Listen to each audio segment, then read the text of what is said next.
Did you know that the onset of the coronavirus pandemic in China led to a 74% drop in overall emotional well-being?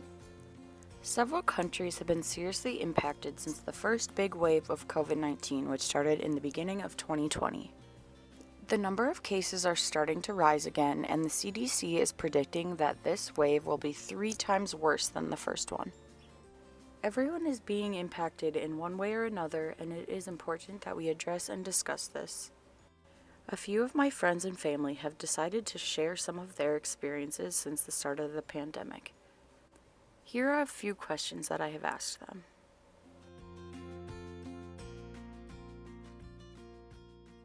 To be honest, I am very happy and content and loved and very fulfilled, and life seems to really make sense at a time. I am still a pretty happy person. Say that I am somewhat satisfied with my current state of happiness. I definitely think I could be happier.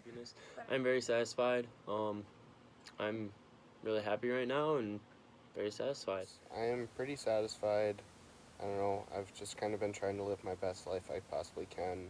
I am very satisfied with my current state of happiness. I'm pretty satisfied. If I went out more, I could be happier, but I'm pretty good right now. Yes. Are you happy? Yes.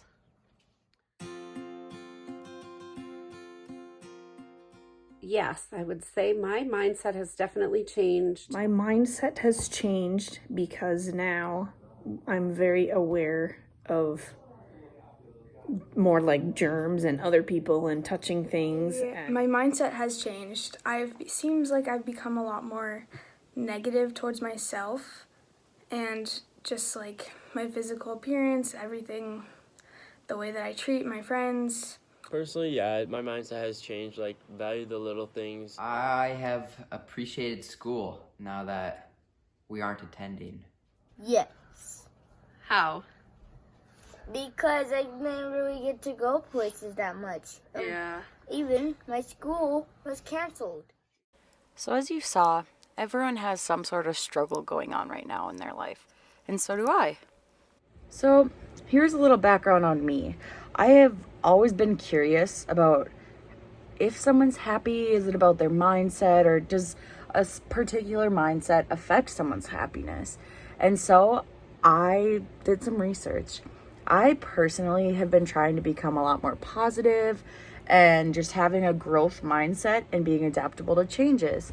And I just want to become a happier person. I want to be someone who is enjoyable to be around, and I just want to help others. So I set out and did some research. So as I just mentioned, there are several different types of mindsets, and here are some examples. A person with an optimistic mindset typically sees something as a glass half full. A person with a pessimistic mindset typically sees something as a glass half empty. Fixed mindsets and growth mindsets are a little more complicated. A person with a fixed mindset typically thinks that everything they're capable of happened because they were born with it. A person with this mindset tends to give up easily, and they tend to spend more time talking about their strengths rather than improving them. On the other hand, a person with a growth mindset typically believes that every skill and talent can be learned if enough time and effort is put in. These are typically people who are motivated and willing to take on challenges. I found an author whose name is Dani Dipirro, and she gives several quotes that compare happiness and positivity, and I'm going to share a few of them now. I really like this quote here because she compares happiness to being a temporary mood and positivity to your mindset. Happiness may be out of your control. Positivity is a choice that you can always make. Here, Dipirro is explaining that happiness is not something you can always control, but you can control how positive you are about a situation. Happiness is a goal that might not be achieved. Positivity is a mindset one can adopt with certainty. In this final quote, Dipirro explains that you may not always be happy, but you can choose to be positive about a certain situation, and that all has to do with your mindset. And the answer is yes. My daughter had tested positive for COVID. The only other struggle that I've had is as a teacher, we have had many staff in our school test positive, so we needed to switch to distance learning. In the summer in particular, I was walking a lot, which was great for my mental health since I still didn't see very many people.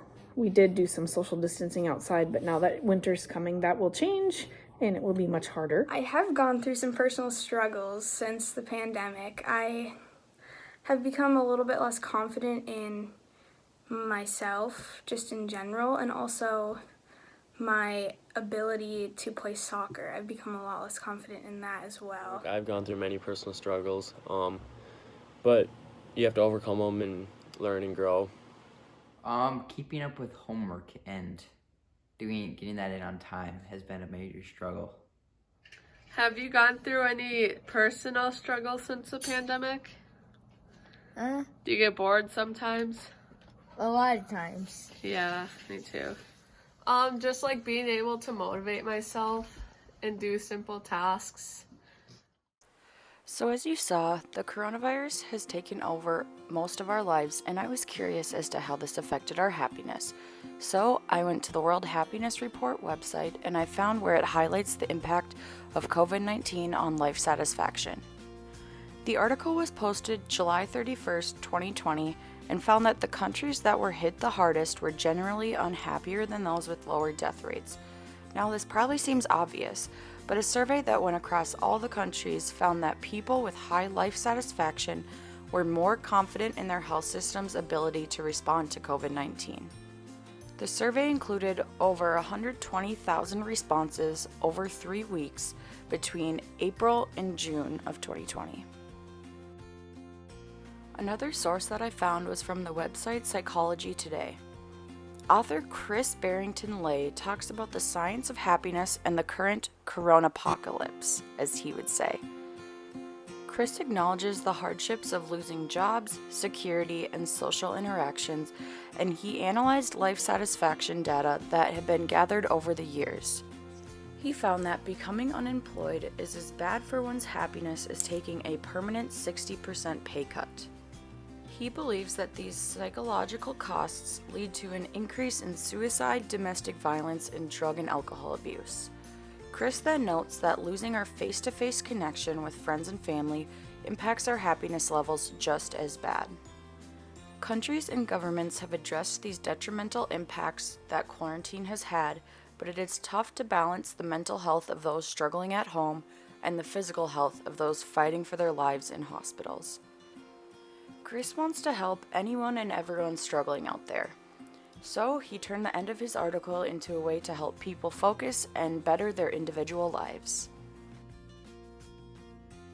So in conclusion, on the mindsets, I have found through my research that a person's happiness is dependent on the type of mindset that they have and how they approach certain scenarios.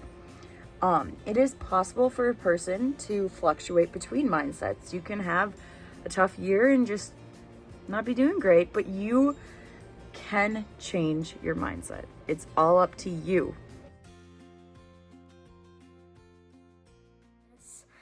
I think I should, but yeah. I guess a little. Just my shower routine really helps me, I guess. I am not practicing anything of self-love, just doing my regular hobbies. Are you currently practicing any acts of self-love? No. I started reading more books and trying to go outside and get some exercise. So as you saw from my friends and family, self-love is not that common. Our happiness and mental health are both extremely important during this time. I have some of my own strategies I have been using to stay positive, but I wanted to research more about that. I went to the Daily Star website and found an article about the importance of self-love.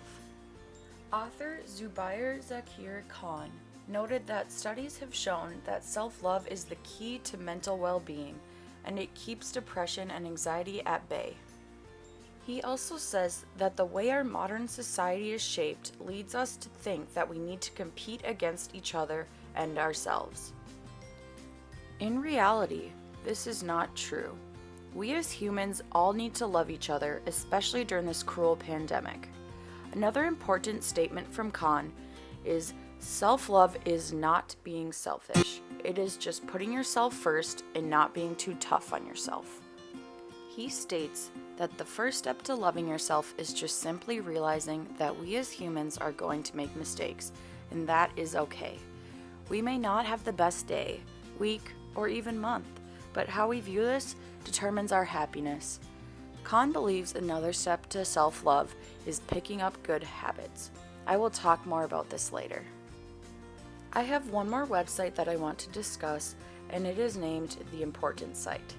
Yes, that is the name of the actual website. Author Emmalinie Soken-Huberty gives 10 examples of why happiness is important, and I will share them with you right now. Happiness reduces stress. Happiness is tied to better heart health. Happiness can boost your immune system. Happiness extends your life. Happiness is related to better relationships. Happiness can lead to better marriages. Happiness increases productivity at work. Happiness makes you more creative. Happiness helps you see the sunny side of things. And happiness makes you more generous. And the answer to that is, of course I would. Who doesn't like to be happy? It feels good. It makes everything else seem that much better. I would like to become happier. I mean, everybody wants to be happier. Not really, no.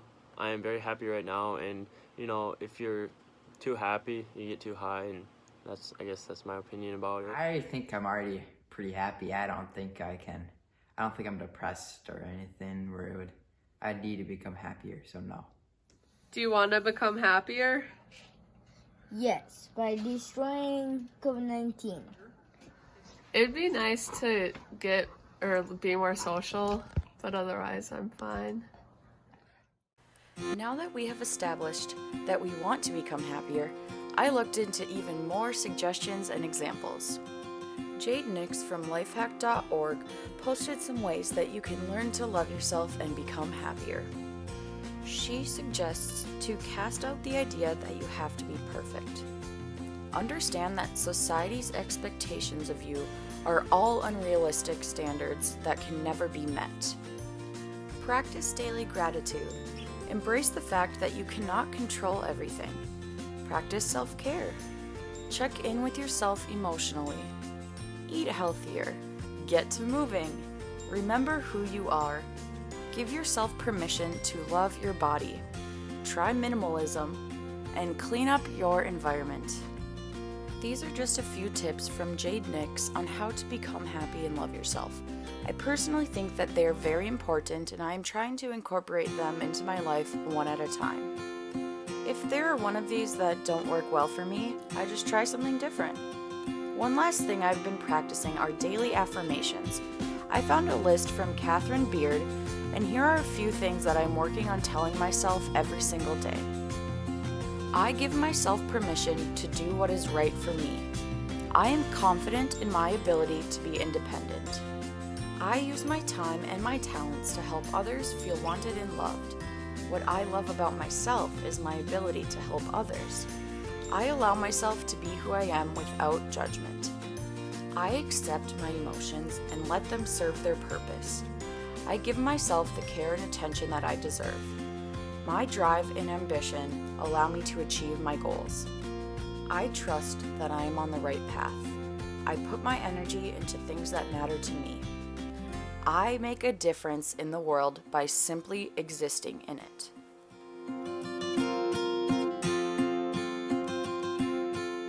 I absolutely support people loving themselves and doing things to enhance their happiness and to show themselves that they love their self. I think that practicing self-love is an important thing to do, but it can definitely be hard to get yourself to do that every day or even every other day whenever you're doing it. It's hard to motivate yourself to do that. I think you should definitely practice self-love. Like, it definitely helps your happiness level. And I think it's good for the people that need it, that it helps them through things. I personally don't need it, but yeah. I don't know, just like getting out of bed, making my bed every morning, cleaning, making sure my room isn't messy. So getting out of bed is practicing self-love, okay? And making my bed. This generation, I don't know. Anyways. Self-love. Like, how do you want to care for yourself? Carefree. Okay. I think the only thing I would like to really change about my current mindset is that I am a fixer. And if I see a problem, I want to fix it now. I'm not happy with my current state of mindset, but I'm not sad about it. Like, if I would change, I would make myself happier if I could. Just more positive in general about myself, about others, just the way that I view the world. I would definitely make that happier, more positive. I'm very happy with my current mindset. I am enjoying myself. I'm very happy, so yeah. I've usually been a pretty good student, so I'd say the only thing I'd want to change is to continue to be a good student while at home, which I have not, but hopefully will in the future. Are you happy with how you are right now? Well, I like to change it a little. Why? How? Because COVID-19's out there and I don't like COVID-19, but I get to do fun activities at my house. Yeah, I'm happy with my current mindset. I want to give a big thank you to all my friends and family and anyone who helped this video come together. I appreciate you all and thank you for watching.